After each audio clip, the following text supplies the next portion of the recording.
The night smelled of rain and smoke. Far in the distance, thunder rolled over the mountains. A man in a torn cloak ran through the wilderness, his sandals striking the stones. He did not run from soldiers, he ran from death. He had once been the voice that shook nations. His prayer had called fire from heaven. His words had slain false prophets. The mountain still bore the scars of his victory, but tonight he fled. The queen's oath rang in his mind like a curse. By this time tomorrow you will be dead.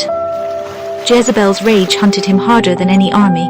Wind tore at his cloak as the desert swallowed him, mile by mile. His chest burned and his courage bled out into the dust.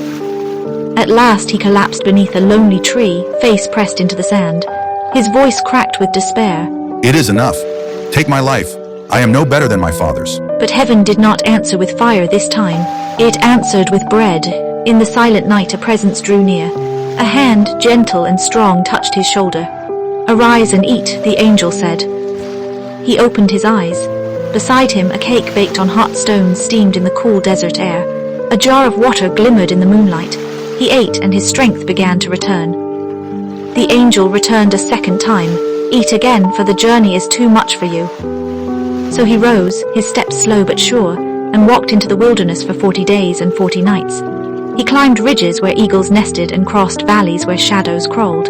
At times, the silence was so deep he could hear his own heartbeat echoing in his head. At last the mountain of God rose before him, its peak black against the stars. He climbed until his hands bled, and there in a hollowed cave he hid. The wind came first, screaming through the rocks, but God was not in the wind. Then the earth shook beneath his feet, but God was not in the earthquake. Then fire lit the sky, but God was not in the fire. Then in the stillness, a whisper filled the cave. Elijah covered his face. He knew the voice. "Why are you here, Elijah?" The words pierced deeper than any sword. Elijah poured out his heart. "I have been very zealous for the Lord, but they have killed your prophets. They have torn down your altars. I am the only one left, and now they seek my life." The whisper came again, steady and unshaken. "Go, return the way you came. I still have thousands who have not bowed to Baal.